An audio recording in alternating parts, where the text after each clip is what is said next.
ಪ್ರಧಾನಮಂತ್ರಿ ಆದಮೇಲೆ ಮೊದಲನೇ ಬಾರಿಗೆ ನನ್ನ ಅವರ ಭೇಟಿಯಾಯಿತು. ಅದು ಹಿಂದೆ ಹೇಳಿದ್ದೇನಾಗಲಿಲ್ಲ. ಅಲ್ಲಿಂದ ನನ್ನ ಸಂಬಂಧ ಮೋದಿಯವ್ರ ಜೊತೆ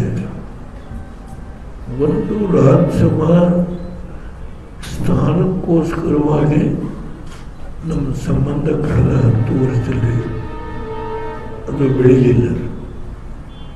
ವೈಯಕ್ತಿಕವಾಗಿ ನನ್ನ ಅವರ ಸಂಬಂಧ ಕಳೆದ 10 ವರ್ಷದಿಂದ ಈ ದೇಶದಲ್ಲಿ ನಾನು ಯಾವುದೇ ಸಂದರ್ಭದಲ್ಲಿ ಮೋದಿಯವರ ಬಗ್ಗೆ ಆಗಲಿ ಅವರ ಆಡಳಿತದ ಬಗ್ಗೆ ಆಗಲಿ ನನ್ನ ಭಾವನೆಯನ್ನು ಹೇಳುವಾಗ ನಿರ್ಭಯವಾಗಿ ಹೇಳಿದ್ದೇನೆ.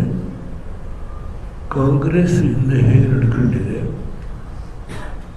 ಅದಕ್ಕಿಂತ ಇದ್ದವರು ಹೇಗೆ ನಡ್ಕೊಂಡಿದ್ದಾರೆ ಅದನ್ನು ವಿಶ್ಲೇಷಣೆ ಮಾಡುವಾಗ ಅದಕ್ಕೆ ಎಲ್ಲ ಉದಾಹರಣೆಗಳನ್ನು ಕೊಟ್ಟು ಮೋದಿಯವರ ನಾಯಕತ್ವಕ್ಕೆ ನಾನು ಸಮರ್ಥನೆ ಮಾಡಿದ್ದೇನೆ. ನಾನು ಈಗಾಗಲೇ ಹೇಳಿದ್ದೇನೆ, ಇಲ್ಲಿ ಕುಮಾರಸ್ವಾಮಿ ಸರ್ಕಾರ ತೆಗೆದಾಗ ನಾನೇ ಕುಮಾರಸ್ವಾಮಿಯವರಿಗೆ ನೀನು ಮೋದಿಯವ್ರ ಜೊತೆ ಹೋಗು ಅಂತ ಹೇಳಿದಂಥದ್ದನ್ನು ನಿಮ್ಮ ಮುಂದೆ ಆಗಲೇ ಹೇಳಿದ್ದೇನೆ. ನೀನು ಹೊಸದೇನಿಲ್ಲ. ಅದನ್ನು ನಮ್ಮ ಸಂಬಂಧ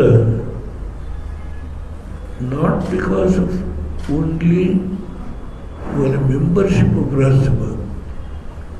it is A personal bondage between me and Modi from last 10 years.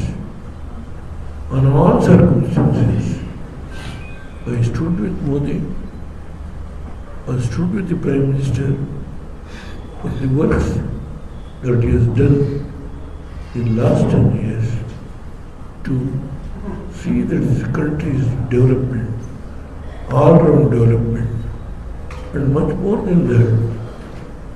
Now, there are so many problems.